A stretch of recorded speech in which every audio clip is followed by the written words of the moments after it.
Hello, everyone. My name is Kate, also known as the Daily Tarot Girl, and today I'm chatting with Will from Atypical Tarot. So welcome, Will.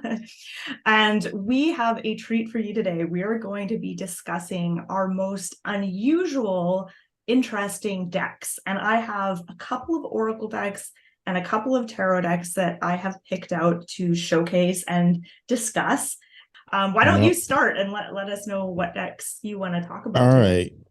So I have, and I think I actually talked about this one before on my channel when I use it on my channel, but it's the Surrealist Tarot. And so this one, it Okay. has a lot of artists that are just really unique, like Mm, Salvador Dali. The artist that did, I can't remember his name. I think it's Geiger, H.G. Geiger, the one that okay. did the aliens artwork.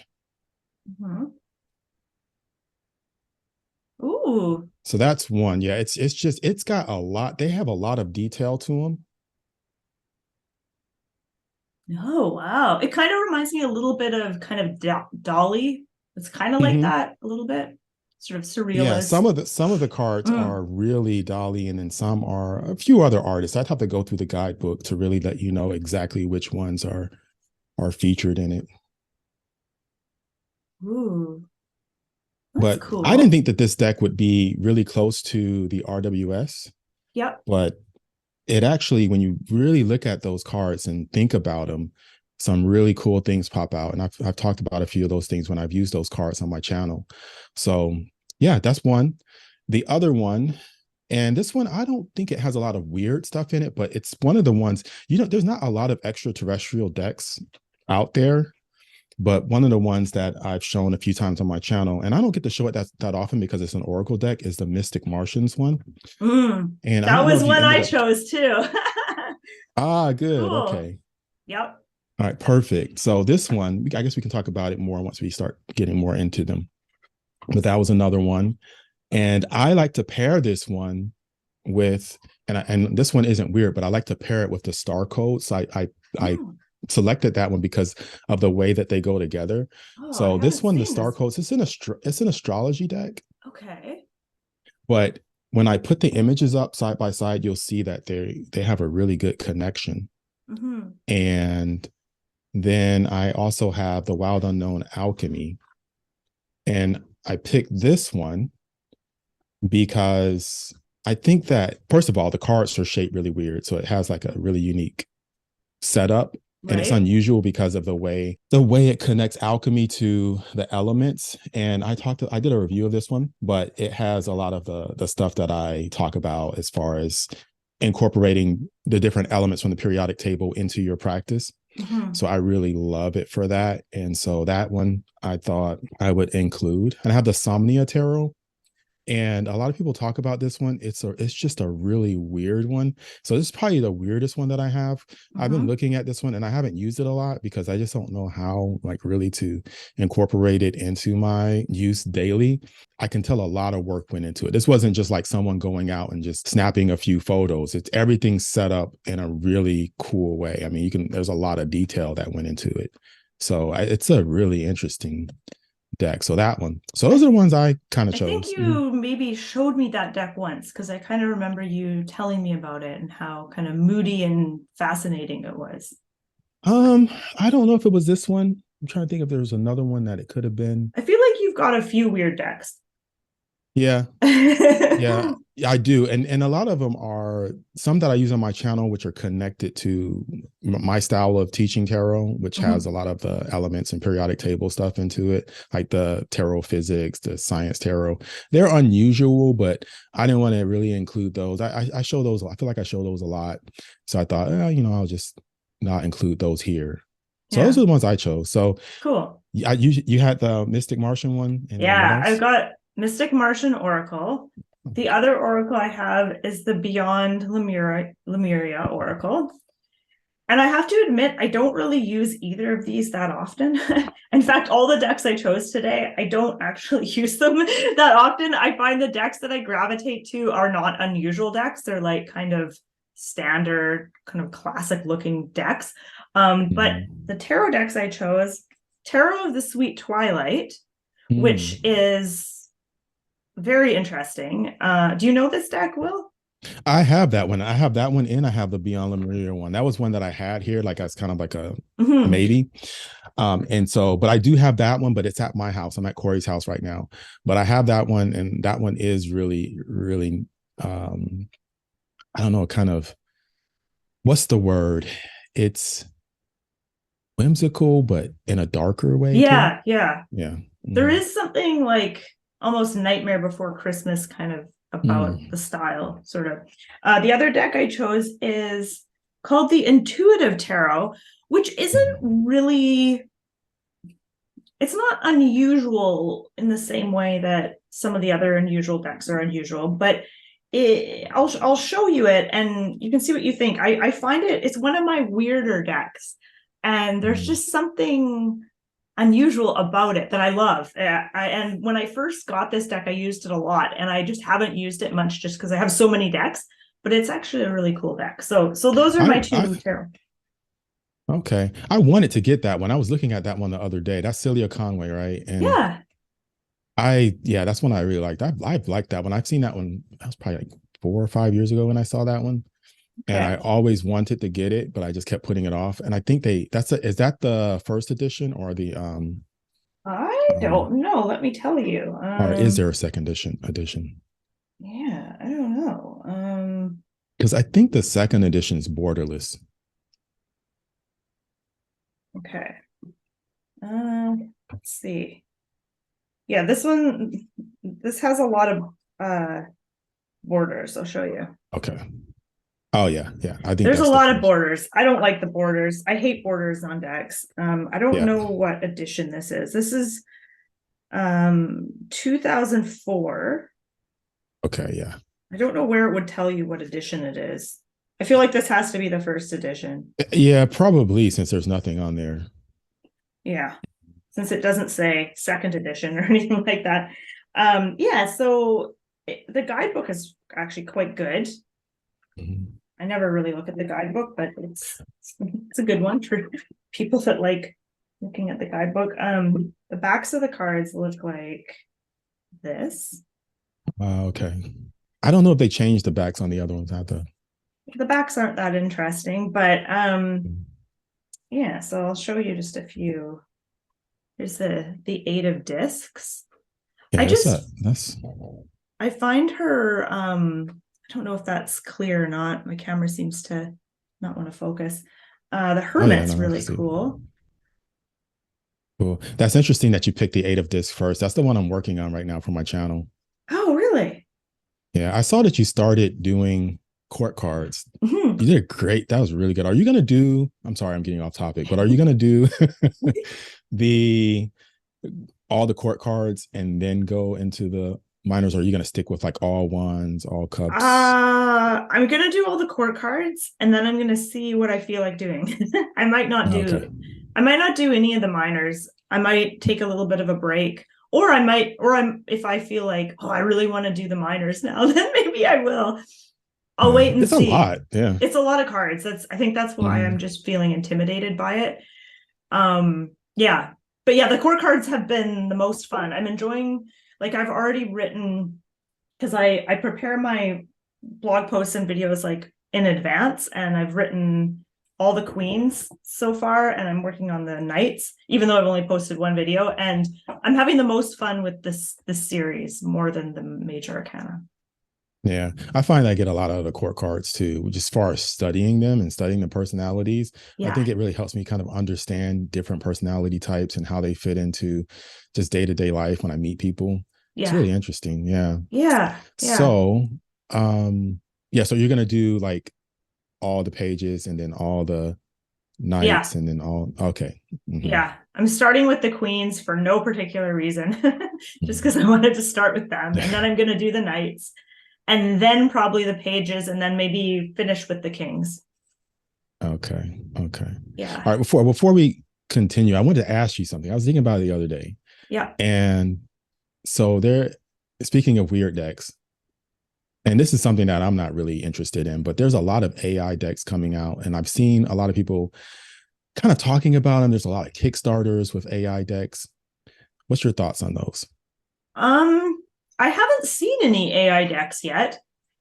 I hate the idea. I hate it. That's why I asked you. Because I hate it too.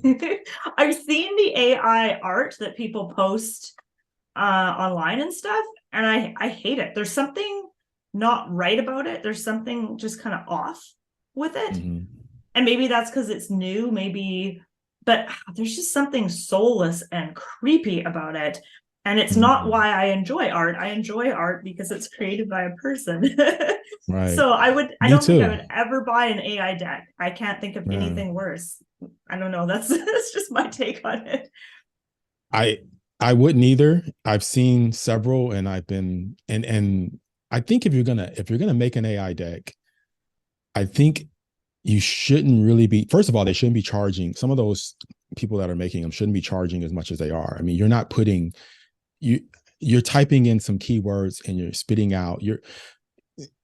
I mean, I don't know what kind of quality card stock they're going to be using or what the deal is, but if they're printing it on regular card stock and you're just typing in some keywords and getting an image just generated for you, there's very minimal. I feel like maybe I'm missing something, but I feel like on the creator's part, there is no effort put into that deck. And for you, I wouldn't pay more than, if I was to get one. Yeah. I wouldn't pay more than $10, to be honest. Yeah. I wouldn't pay more than that. Right. I appreciate someone's passion and effort, and just, I mean, I'm working on the Eight of Pentacles right now, and I appreciate what people put into a project. And when I see that in a deck, the hand, when, like we were talking about it before, when I see someone's, they made a million strokes with, a pen or whatever, yeah, that does something, and it makes me feel a certain way. But when someone's just clicking a button, I'm sorry, it's not working for me. I can't see that being popular. Like, I can't see people wanting those decks. I could be wrong, but. Well, I mean, the Kickstarters are getting funded. People Okay. are buying them. Okay. I don't know. I don't know if it's like our general tarot community, like the people that we would normally watch. I don't think we're, but like maybe people that are not, or see tarot differently from the norm. I mean, not the norm. I'm not saying they're abnormal or anything, but just people we generally watch or interact with on our channels probably wouldn't gravitate towards that. But there is some large audience out there that's like, wow, this looks really cool, I'm gonna buy it. Well, good. But to each their own. yeah, it won't be me. Yeah, no, that's not my thing either. Yeah, but then a part of me, right, I was thinking, is that wrong for me to say that? Because I've thought about AI over the years, and I thought, okay, well, what if they made some sort of AI that was very close to, like, very realistic, like you could have a conversation with it. It's very realistic, and it seemed like a person. It seemed intelligent and it had feelings. Maybe it even thought it had feelings, because they can program it to think it's actually, sentient. And would that be wrong for me to reject it? Would that be wrong? Would that be exclusive? Like, I mean, because I wouldn't want someone to do that to me and be like, oh no, I don't like this guy because of the way he looks or whatever, or who he is, or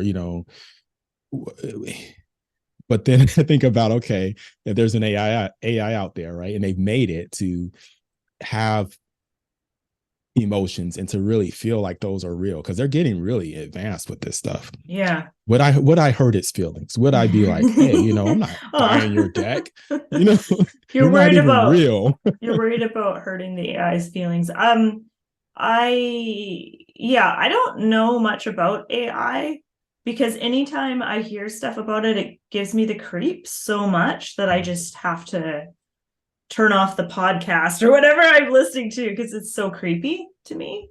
And I wonder why that is. I wonder what is it about it that creeps me out so much.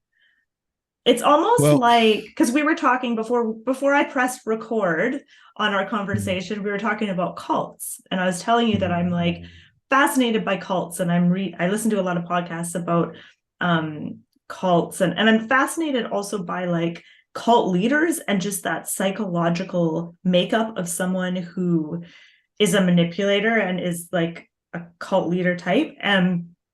Um and basically most of them are psychopaths or sociopaths. And I feel like when it comes to AI, there's something that reminds me of like a psychopath or a sociopath. Like it's not quite human. There's something about AI that I equate with psychopaths and sociopaths. yeah, That it's interesting because it's getting to the point where a lot of people that are developing it are making it so that you can say right now, hey, there's something off about it, but they're learning how to make it more human in a sense where like you could be taught, let's say there's, years down the road, they start to implement this thing and like push it out there to the general public or whatever. Uh, it, they want to get it to the point where you could be talking to me and my nuances, my tonality, they've duplicated a real person and you feel like it's an act. They want it yeah. to be immersive, so it's not like you can really tell, it may be some subtle details, but because even with like the art, you can look at the art, some of the art now, and you can say, okay, that's AI, I can tell. But I was watching some photographers the other day, and they were trying to do this test to see which art was AI created and which was made by a person. And Mm-hmm. they missed. These were expert photographers. They missed a Oh, lot of the ones that were AI. They got them wrong. right, And they right. thought a person made them. And these were photo, like almost looking like photos of actual people. Some of them looked real. And I thought, wow, our Hmm. ability to detect it might Yeah. slide a bit into an uncertain area where we're uncertain about even what we're interacting with. Yeah, and then So in that case, like, is there going to be some ethical thing where they have to disclose that something is an AI thing? Do you know what I mean? Like, if you're like right now, like, when you are uh on like a website and like a thing pops up, like a chat bot thing where you can like ask them questions or whatever. And so instead of like an actual person being a support staff person who can help you with something, it's like a bot, but you don't always know right away necessarily. mm-hmm, mm-hmm. But they don't disclose it. Like I wonder if in the future when it becomes hard to tell the difference, if it's going to be like an ethical thing where you have to disclose if something is AI. That's a good question. And does that even become an ethical issue where you'd have to disclose that if something's an AI? So there's a whole field of study on ethics in AI now. Yeah. There people are having whole conversations about how would we treat an actual artificial intelligence if it was to be more like us. Yeah. Right. Right. So I don't know, man. I don't know. I mean, I think at the age that I am now, I think maybe by the time they really roll out those things, maybe I won't have to worry about it. But I don't know. I don't know. You'll be in It's the old age home surrounded by yeah, robot AI nurses or caretakers. whatever. You know what? At that point, I'll just probably won't even. I really don't care unless they figure out how to take my consciousness and put it into an AI body or something. I don't know. Yeah, that would be creepy. I don't think they're going to Yeah. figure that out. I think consciousness is something that's out of the realm of what they understand. I don't Yeah. know. Maybe I'm wrong, but No, I mean, I think human consciousness, definitely we don't understand it. yeah.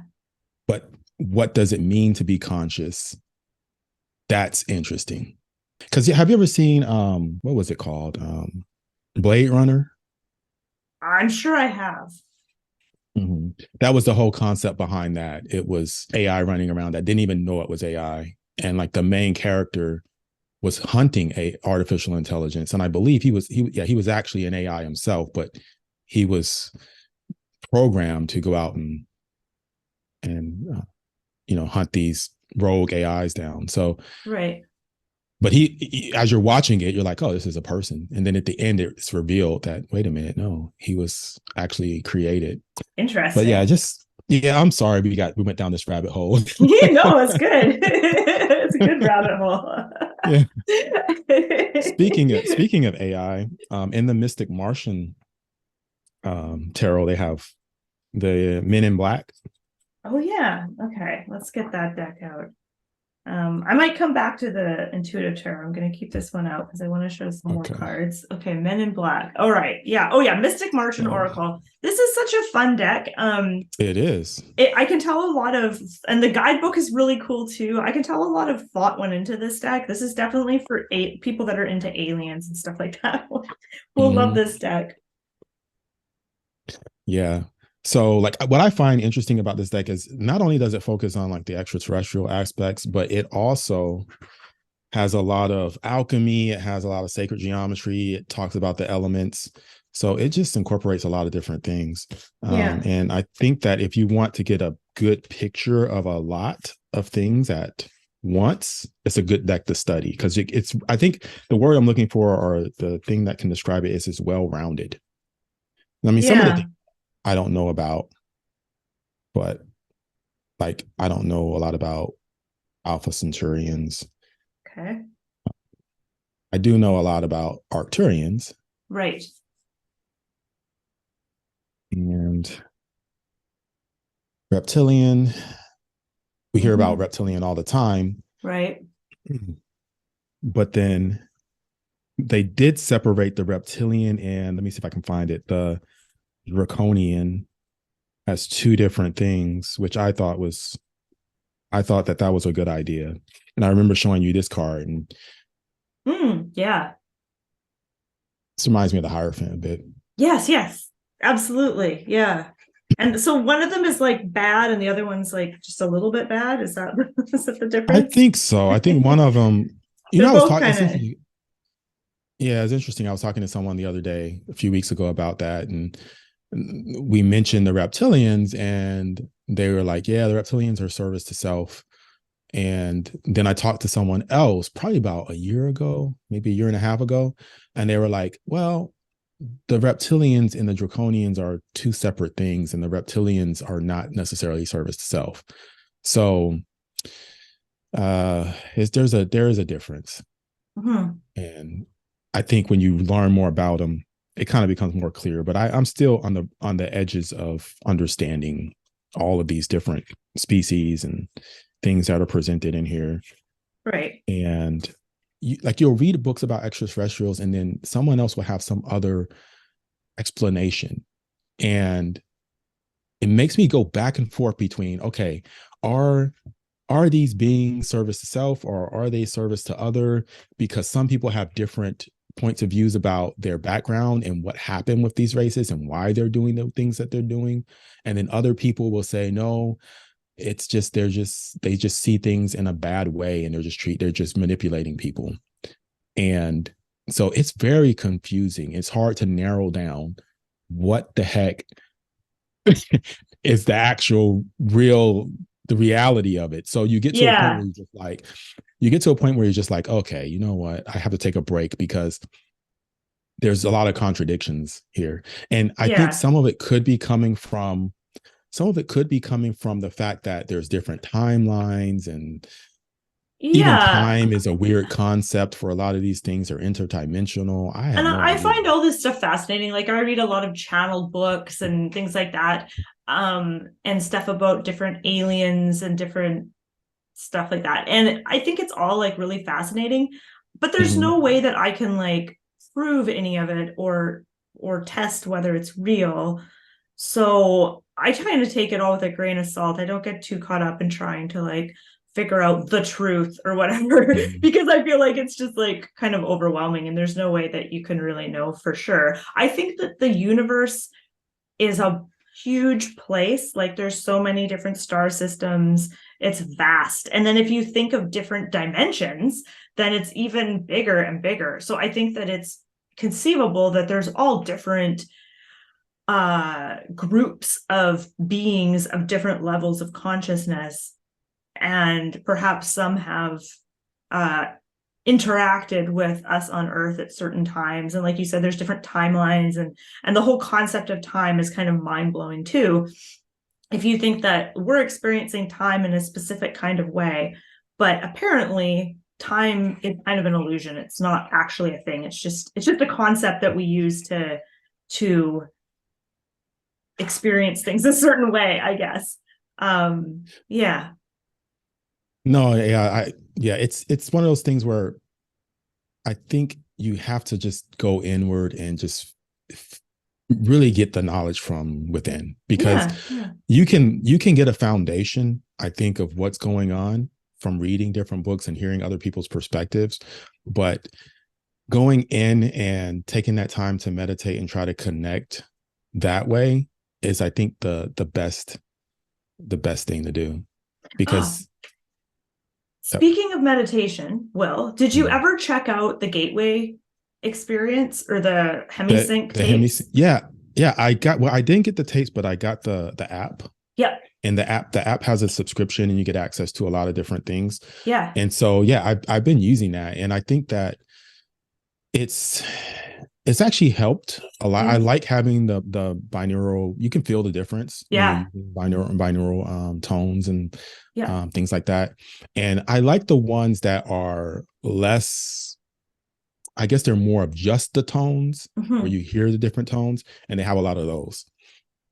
Because I find, like, sometimes with the ones that are more like music or a little bit too instrumental, I don't get into the right state. I don't either. I have some music tracks that I enjoy, but the ones where it's just kind of the white, more like the white noise sort of, I love those the most. Those are my favorite. Do you like ones that have a lot of talking, or like, I like the ones that talk a little bit in the beginning to kind of get you relaxed, and then they shut up for the rest of the thing.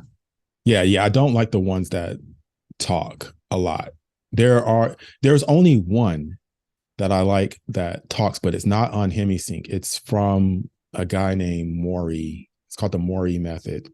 And it's almost binaural, but his words are, he has it where it's like it's not stereo. So his voice isn't coming. It's a both ears at the same time. So as he's saying one thing, he's saying another thing in the other ear. And then he has one that is just going through both at the same time.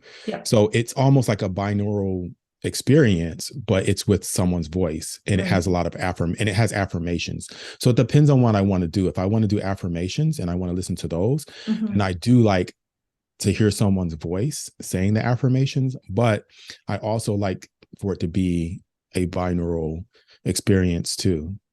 So that's the only one I found where it does that. And I'll send you a link. It's called the Mori method. He has two free beat. There's two that are free that he gives out. And then if you want to get the rest, you have to get the CDs or whatever, or the app or whatever.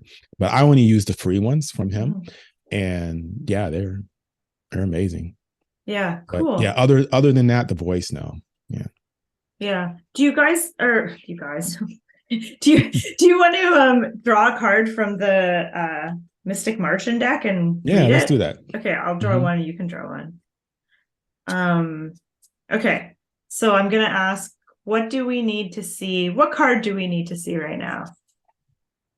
Okay, I'm not gonna tell you what it is. I want to see if we got the same one. That would be weird. Okay. That would be weird. All right, let's see. Okay. All right, I got it. Let me know when you're ready. Okay, let's show them at the same time. Okay. I'll let it focus real quick. Focus. There we go. Crop circles. Wow. Yeah. Okay. I got Syrian's B. I guess there's a Syrian's A. And it says responsibilities, lessons, growing up. And it's this little fish creature, and there's like mermaids and dolphins in the background, which is kind of cool. And I don't know if it's focused on that. Yeah. So yeah, it's about responsibilities, lessons, growing up. I don't really read with this deck very often, so I'm not really sure what else to say beyond the Yeah. keywords. There's Yeah, I some, don't yeah. yeah, I don't know a lot about Series B. I know there's Series A and there's Series B. I think it's that they're twin stars. So there's a group that is around one versus the other or something like that. But Mhm. mine says messages, curiosity, and signs. And I think it ties into that with responsibility. And what else did it say on yours? Lessons growing up. It Mm-hmm. sounds too serious for me. I Life, don't like it. life lessons, Yeah. and then messages, curiosity, signs. Yeah, that's an interesting combination. I don't know why we needed to see that, Kate. I'm gonna put it back in the deck. I don't like No, no, I it. like it. Responsibility. Yeah. I think well, it makes me think about like the experiences that I've had over my lifetime and my my ability to learn from those things and to think back on those things and really appreciate what I've been through Mhm. in the past Yeah. and to not overlook certain things because I know like with the crop circles, I remember I was really interested in crop circles. I was really interested in the geometry, how beautiful they were. And I thought, wow, how can that be man-made? Like these things are amazing. Mhm. Just like overnight they're appearing. And then I remember there was a documentary where they showed these guys outside with just like a board and they were making these crop circles. And I looked at it and I was like, it doesn't look as nice as the ones that they've been showing. And there's some really nice ones out there. I was like, I don't know if these guys are doing all of these things. Maybe they've done a few, but and then after that, I thought, maybe I'll just back off of looking at the crop circles and won't pay attention to it that much. But then I recently actually started getting back into looking at them because I like as I start learning more about sacred geometry Mhm. and how it speaks to you in a way that is not so obvious as you look at and meditate with like the flower of life or Right. Metatron's cube or something like that or Vesica Pisces and how that's the language, more of a language of the universe. And I think that that's something that I've done, but not on a level where I really appreciated it. So I think I need to gain more of an appreciation for sacred geometry and Right. really start incorporating that more. Yeah. Because in fact, with this deck, the cards that I get the most when I pull this deck, What? it's not the extraterrestrials, it's the geometry. Oh wow, that's I'm interesting. constantly getting, and I just got one now. I hardly ever. I'm like, because I want to get, okay, I want to pull the Grays card or the Reptilian card, but I always end up getting some sort of either So alchemy weird because card there's not or even yeah, that many sacred geometry cards in the deck, is there? I feel like it's yeah. mostly like I alien things. Yeah, I think there's probably 10 or 11, but I keep Okay. getting them over and over again. Okay. Maybe more. I don't know. Huh. Okay. Cool. Um, let's look at, wait, are we done with this deck or do you want to say anything more before we move on? Um, I think, you know what? I mentioned before about using it with the Star Codes deck. So I just wanted to show real quick, Okay. like how it pairs up, and then we can kind of move on there. Um, let's see. Um,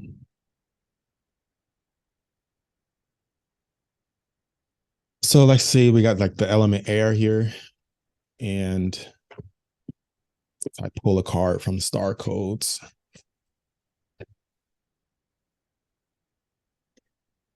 First of all, I do like that they're about the same size. Mm-hmm. Oh yeah. Cool. And so I like how the colors match up, but I also think that a lot of the symbols match up with the cards here. So you see a lot of the same Yeah. geometry, you see a lot of the same topics come up, like chakras and elements and things like that. And one of them, the Mystic Martian one, is by Rockpool, and then the other one's by Hay House. So just a coincidence that they have that same size and same color palette. But I think they make for a beautiful combination. Do you know a lot about astrology? I know a lot about the different signs, and I know how they relate to the Kabbalah in a sense, and how they work together, and what signs go with what planets, and how that energy works together and combines. But what I don't know a lot about with astrology is really looking in detail about birth charts. I got into that a little bit, and I don't really follow transits in the day-to-day stuff that much.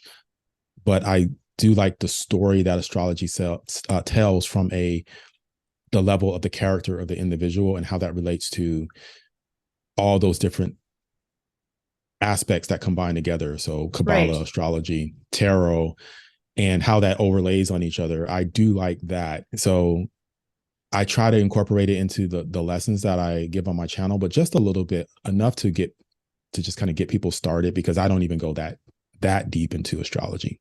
But one of the reasons why I got the Star Codes deck was to get more into the different aspects as far as the houses and how the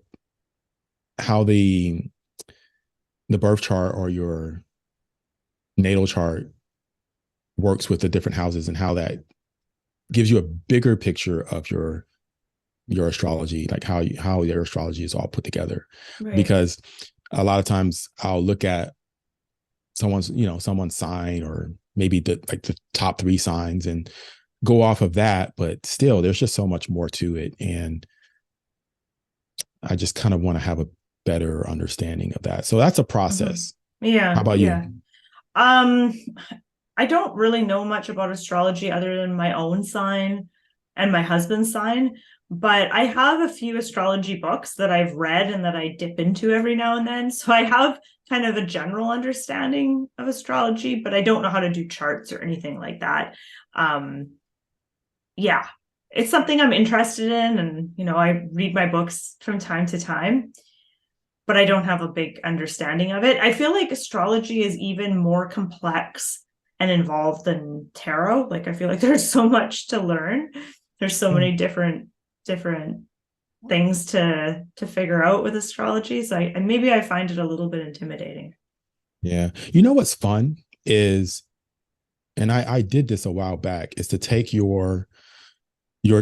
all the tarot cards and use them with your birth chart. And like, if you have a big enough piece of paper or like a poster board, and then and maybe if you have some smaller Rider-Waite cards or something, put them where all your signs line up on your chart.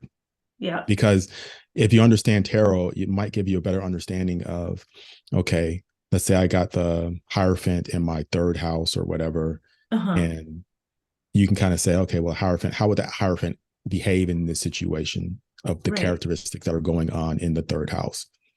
And so, because if you have a foundation of tarot, I think anyone really could benefit from just taking that and helping them use that to understand astrology. Okay, that's a cool idea. I like that. Yeah, I like that. And even with Kabbalah too, or the Tree of Life, I think that helps as well. Because a lot the Kabbalah is another one where people are like, I don't want to get into that either. Right. But, yeah, I'm like that too. I'm like, oh, it's another thing to learn. I know what you mean. You have this one, Tarot, the Sweet Twilight. Is this a deck that you use often? What do you think of it? I don't use that one often, but I find that it fits this time of year better. So when I do have it on me for this time of year, I'll take a look at it and use it here and there, but I have not used that one a lot. I want to use it more, but I find that because I'm always back and forth between here and my house, I don't bring that deck. It's not one of the ones where I'm like, hey, that's one of my ones I got to bring with me. So yeah, sure. I missed that one. I actually, I end up missing a lot of the decks that I have that are at my house because I'm over here so much, because I just don't want to just transport everything. So yeah. but there are some that I keep in a bag, and I'm just like, okay, I got to have these, but yeah. I'll show a few cards. So the backs of look like this, kind of trippy. Mm. And then the artwork reminds me a little bit, it's kind of has a surrealist feel. But I feel like there's they're nice colors, and there's a lot of crazy stuff going on, lots of symbolism. It doesn't really, it's not like a Rider-Waite based deck though. Like here's the Three of Wands. I don't know what the hell is happening in that card. I don't know what Yeah. is going on or what that has to do with the Three of Wands. I find the major arcana cards tend to be more in line with Yeah, that one does the, work. Yeah. That yeah. was Judgment. Yeah, that was Judgment. Here's the High Priestess. It's a little different. Yeah. And I mean, okay, Seven of Wands, that's kind of standard. I think that's similar to the Rider-Waite deck. Two of Swords, kind of similar as well. But then some of them are just like totally out there, and you're just like, what is going on? This is interesting. Knave of Swords. Oh, interesting. I feel Yeah, it's like kind of Mick like Hammer's not. um, it's kind of like when we talked about the Marielle and how some were spot on and then others were Yeah, we're with their own weird. way. Hmm. Like Three of Swords, that makes sense. Um, yeah, so some of them are actually similar to the Rider-Waite deck, and then some of them are just like kind of a little a little different. But this is a deck, I think I'm going to keep this deck out so I actually use it. I find when I have decks like organized on my shelf, I tend to just kind of not use them, except the decks that I have sort of scattered around, I tend to pick up and use. So I'm going to keep this one out because I kind of want to start using this one. I've had this deck for years and years and years. And when I first saw it, I was like, oh my God, I need this deck. And then I got it and I maybe did 2 readings, and I found it was kind of tricky to read with, I guess. I'm not sure why, I can't remember. And so I haven't really read with it much. I think You I'm said that gonna, that one. Okay. what's You that? think you're gonna? You think you're gonna do what? I'm gonna leave this deck out and I'm gonna use it more over the next month or two. Okay. Yeah, I want to use that deck more. I do. I like that one. I really think it's a really cool. You said it reminds you of more like a Tim Burton or Nightmare Before Christmas Yeah, kind of. type. Yeah, it does. It does. Have you seen Wednesday No, on Netflix? no. So it's like the Addams Family one that I think is it Tim Burton? I think it is Tim Burton, but I watched a couple of episodes of it, and if you check it out, I think it's really interesting because of the atmosphere. It's like very beautifully done. Mhm. Like all of the little details and just the way everything's set up. I really love it. I really love that aspect of it. The Yeah, characters are good. The cool. acting's good. They did a good job on it. I Oh, haven't watched it cool. all. I haven't watched it all, but I want to watch more of it. It's pretty long. I think it's like, I don't know, 9 episodes or maybe All more. right. All But right. It's on yeah. Netflix. I canceled Netflix a while ago and I'm gonna get it back now because I I don't like having several different streaming services. I just have one at a time. So right now I have Crave, and I've pretty much watched everything I want to on Crave. I'm watching The White Lotus right now. Have you seen that one? No, I've heard of it. I think. It's really good. I'm watching season 2 and I'm really enjoying it. But I think there's at least a couple more episodes left, and then I'll be done with it, and then I'll get Netflix again and watch all the Okay. stuff that I haven't seen yet on Netflix. Is that one about like a hotel or something? Yeah, yeah. Okay. Yeah, it's a hotel and there's 2 seasons, and the beginning of each season begins with a body being found.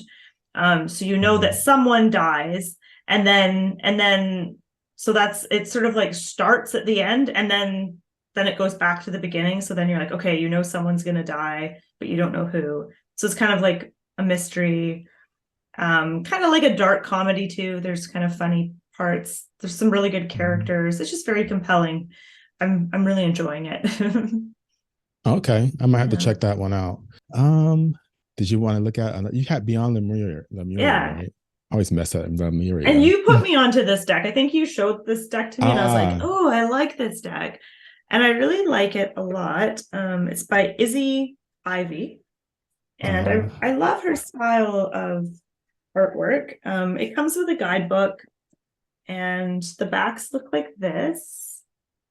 Cardstock is Mm. lovely. The only thing that frustrates me is some of the cards, like, I'll show you, they've got like kind of borders on the sides.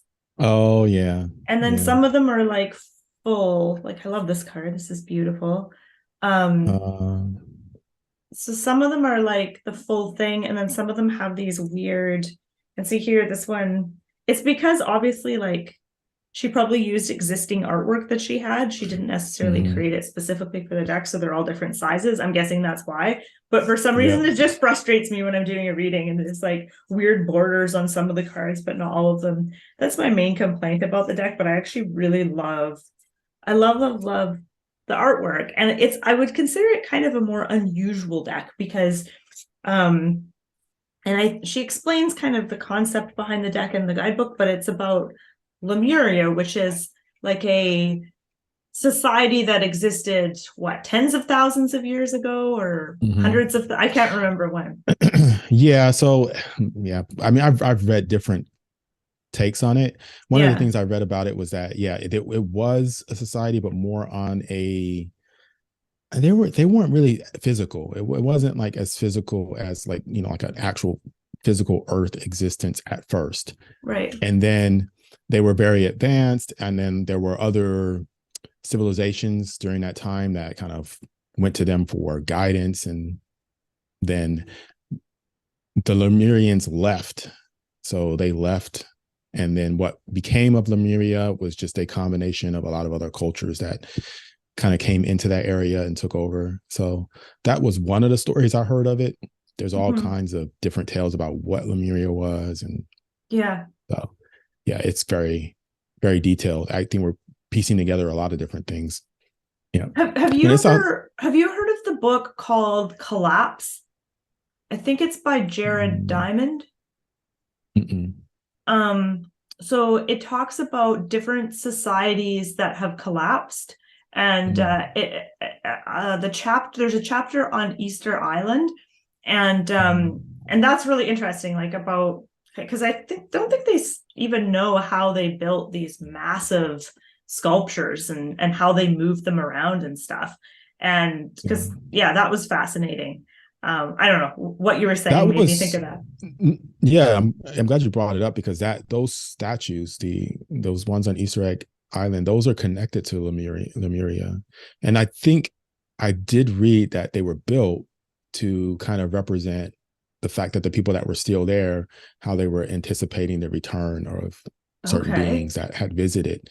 And they were built sort of to represent their respect for those cultures or respect for those Hmm. civilizations, and then a lot of other things like that were built where you look at them from space and they form certain images. But why would you build something on the ground unless you were trying to send a signal to someone that was higher up? So because if like okay, if you make a intricate, I don't know, monument on the ground or Hmm. some like the Nazca lines or something like that, and no one on the ground even can appreciate it, what was the point of that? And I could be Right. missing something there. I could be missing some big, key to that, but Yeah. I don't typically want to do art that only someone from space can really appreciate, or Sure. someone Sure. from a mountain or whatever. I would want the local people to come and be like, "Hey, I can see all the parts to this and I can see what you did." But Hmm. so I don't know. Maybe I'm missing something, but I always Right. found that interesting. I found like a lot of the things that are built that line up with different planets and Yeah. Yeah. Like the just their pyramids are supposedly have some kind of celeste, like outer space connection too. yeah, with like Orion's belt. Hmm. And I find the pyramids interesting, not just because of the work that it looks like it took to build them. You're talking about blocks that weigh tons Yeah. and people moving them from place to place, but also just how they're not practical. If you were even to think about someone that long ago to build some sort of place where people would do things or would have meetings or whatever, why would you build something that it has a lot of tunnels and a lot of compartments that are weird, that are hard to reach, Hmm. and a lot of the space is used up just in the construction. There's no real open area. There's a lot of compartments, but Yeah. dark. You have to bring torches and breathe Hmm. in a bunch of soot. It just doesn't seem like a practical thing to build for any sort of purpose other Right. than something that we're just not aware of. Yeah. I mean, it could be, but to me, I haven't figured it out. I haven't figured out like why someone would do that or why a Yeah. whole civilization would get together and be like, hey, let's build some useless, I don't know. Well, from my point of view, useless compartments inside of a trying pyramid shape. And yeah, just have it here. Yeah. Put forth years of effort. It is Like if I'm going to weird. put my energy in, yeah, if you're going to put your energy into something, you would think, yeah, this is going to be something that will advance us into the future, make our civilization better. But Yeah. maybe they looked at it as more of a spiritual component that would make it better. But I don't know. I'm just rambling here. But Yeah. Well, okay. So the pyramid shape apparently assists in astral projection and mm, leaving your consciousness leaving your body and going to other realms. That's what I've read, and I've heard that some people will like meditate. They'll get those like copper pyramids and they'll like meditate under them, and apparently that can help you astral project. I haven't tested it out myself, but apparently there is some connection between pyramid and that pyramid shape, and sitting like inside or under a pyramid can help you astral project to other dimensions and other realms. that's interesting too. And I don't know if we'll ever really be able to see that full potential because I Mm-hmm. know the capstones for I don't think there's a pyramid out there that has the capstone still on it. The capstone's it's Oh like the very yes, yes. top piece. What was the in Egypt, like the pyramids? Was the outside? What material was on the outside? Because I heard they were like kind of shiny. Was it marble or For the outside of the pyramid, I thought it was limestone. okay, Wait, limestone maybe? Okay, but I they don't were know. I smooth, don't, right? Originally when they first built them. I don't know what they were like when they first Yeah. built them. And actually, Okay. I don't even know what the material technically is, but yeah. Hmm. I mean, it would make sense if it was smoother. I mean, because you have weathering and things, erosion over the Right. years. So I know they look a lot different now than what they would have looked like before Yeah. because of the elements. Now, for people watching, I should introduce Snooky. If you haven't met Snooky yet, this is Snooky, and she is full of beans. She's walked Of what? across my she's full of beans. She's Oh no. got a lot of energy. She's four Oh, years old, believe it or not, but she acts like oh, she's like a tiny little kitten, and she's very petite, and she's a really good snuggler. She's super cuddly, and she just got put up for adoption, so hopefully someone adopts her before not too long, because she's actually been, I believe she's been surrendered twice now. The last family didn't want her, right? It didn't work out with her and the dog. They didn't get along. And then the family before that surrendered her, and I'm not sure the reason behind that. So she's been through a couple of different families, and she's ready for her forever home. oh. Are you into It cats, seems like Will? a I really. can't remember. I am. I wanted to get one. I used to have one a long time ago, Yeah. and I wanted to get another one. Corey has a cat. She has a CH kitty. Oh yeah, Oh, yeah, but Kit Kat's doing good, yeah. and I like Kit Kat. I mean, we don't really, Kit Kat kind of bonds to Corey, but really everybody else, she just hangs around a little bit, maybe wants Yeah. to play with, Okay. but she doesn't really know like how to play. She more thinks that everything is a toy and everything is just something to scratch or Right, right. bite. But she's I don't know how old she is now. She may be 4. Okay. She's Same about age as 4, Snooky. but she's a lot smaller Yeah. and her development is more, she stays more of a, as like a childlike Mhm. personality. She's very playful, very much just still a kitten.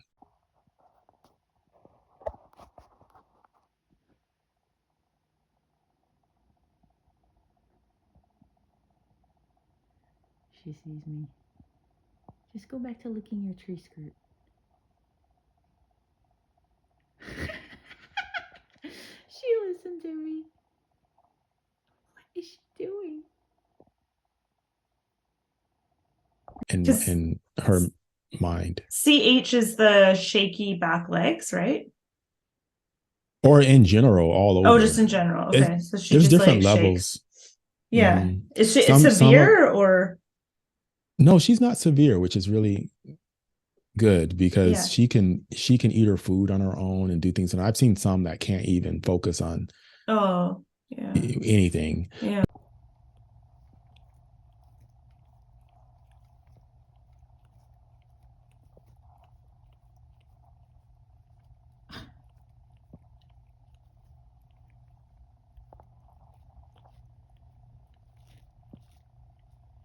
Ew, that's sequence. That cannot feel good on your tongue.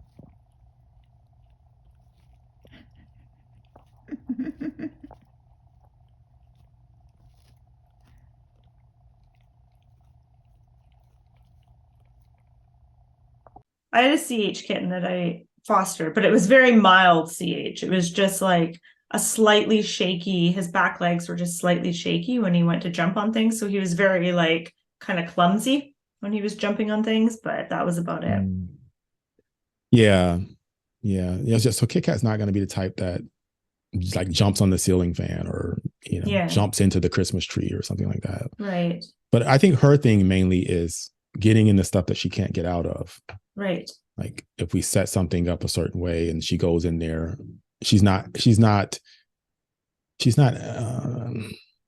coordinated enough to escape. So you have Yeah. to watch out for in those cases. Okay, so do you have any other decks that you wanted to share? So I did have the Wild Unknown Oh Alchemy. yeah, Have you that looked at one. that one? Um, Yeah, I haven't seen this one. This is an Oracle deck, right? it is, yep. Hmm. It's an Oracle deck. There's like Kim Kranz has different ones. She has the archetypes one, she has the alchemy one, and then she has the just like the Wild Unknown one. I think she has another deck too. But she has several decks out there. But this one specifically deals with alchemy, periodic table, all kinds of spiritual concepts. But it's broken down into different things. Like this one's the alchemical wedding. Oh, I like the shape. That's kind of cool. That's different. It is, and she talks about beehives Hmm. in the guidebook and how that inspired her to Oh, cool. do this. Like it has Nice. seasons. Um, It looks like it's colorful. I think the Wild Unknown is no color or very little color, I think. Wild Unknown has some cards that have a little bit less color, Mhm. and then other cards that are really colorful. Then there's this one's interesting. This one's against the nature. Hmm. And every time I get this card, I think of artificial intelligence. Yeah, yeah, totally. And then, yeah, there are some here that don't have as much color, like this one. Ooh, that's cool. But like we were talking about, she did a lot of this stuff just by hand. It's like all these lines she had to take the time to do, Yeah, all the details. I really like that. I like that And too. and it also incorporates mudras, which are hand gestures or symbols to represent different planets. Mm. So does she use like pen and ink kind of for her drawings? I don't know. I think she does, and it looks like maybe there's some watercolor or something in there. Okay. There are a few things that look like they are collaged on here, Yeah. which you know it works, but and I can see why she did it. But I do just like the art that she does Yeah. on there. Yeah.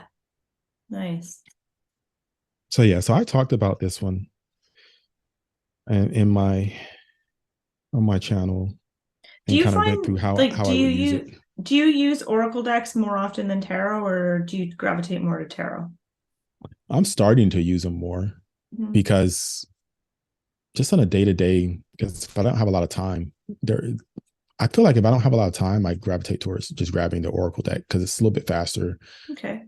But if I have time to just sit down and really think about it, I'd rather use tarot. Hmm. Yeah. Hmm. And but then for if someone wants a reading, I like to use tarot.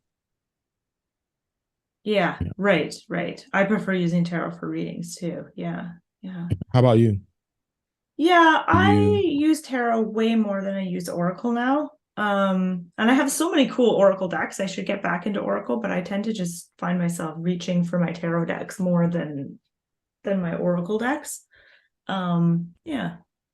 I feel like tarot, because I know so much more about tarot, I feel like tarot feels like a clear language, whereas Oracle, I feel the opposite about Oracle than you do. I feel like if I'm going to use mm, an Oracle deck, I'm going to take a little more time to sit with the images and kind of go into it. Whereas with tarot, I feel like I can do a quick reading if I want to. So yeah, I mm. feel like I spend more time on Oracle readings. Oh, that's interesting. Because when Hmm. I use an Oracle deck, I don't feel any pressure. I feel like I can go wherever I want. Like I'll pull the card and I'll focus on something and just let my imagination go wherever it wants to go. And it's kind of an exercise in a sense where I can just say whatever I want and be more fluent with Hmm. the way I express myself. Hmm. So there have been a few times where I've taken out an Oracle deck and I've just hit the record button on I have a online journal. Sometimes I Yeah. use it. Sometimes I like to just write. But other times I feel like it's important for me to just take out the Oracle deck, pull some cards, and just click record and just talk about it and just say whatever comes to my mind. And Yeah. then later on, I can go clean it up or whatever. Hmm. But I feel like I can do that better with an Oracle deck than a tarot deck. Right. And it's sort of like a mental exercise for me Yeah. because I feel like I need that. There's something about when the connection between thoughts and words for me that has always been a difficult thing ever since I was little. And I think that's one of the reasons why when I was little, I was really quiet and really introverted. There's a disconnect. Like you have that's something I had to work on.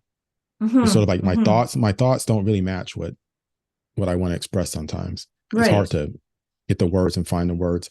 Or a lot of Yeah. times I'm searching for the right thing to say and it comes out choppy when I try to express it, or it comes out broken or mixed up, or I look back at it and I'm like, that's not what I meant.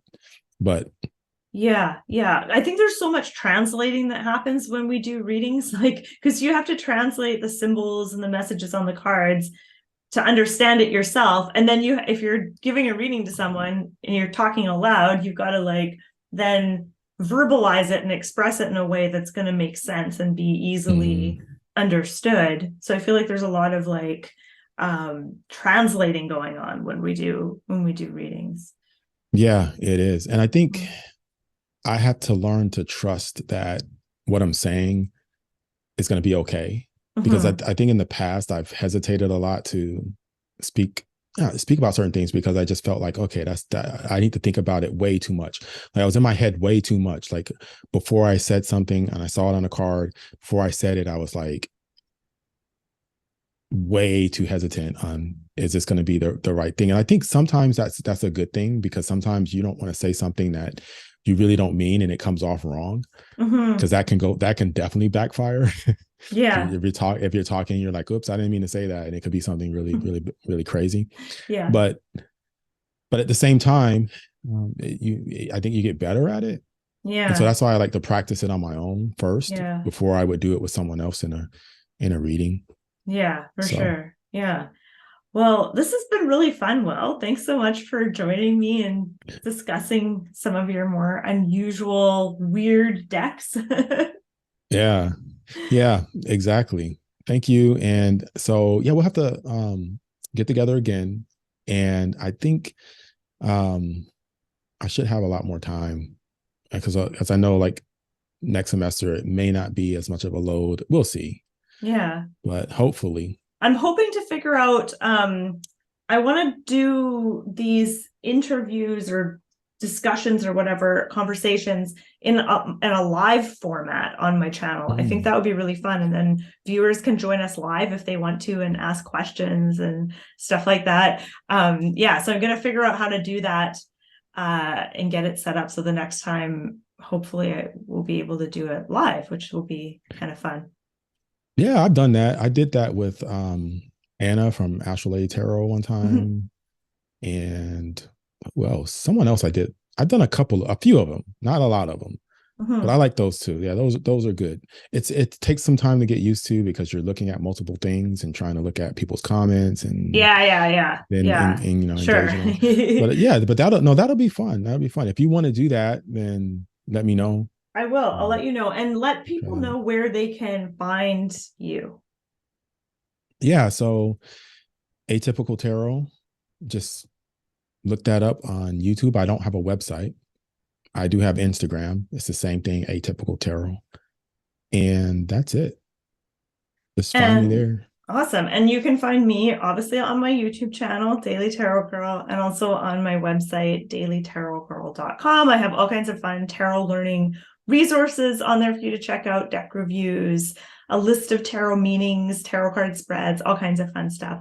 I'll put the link to Will's channel and my website below this video. So thanks for watching and thanks for joining me, Will. No problem. Thank you. Thank you for having me. Good talking to you.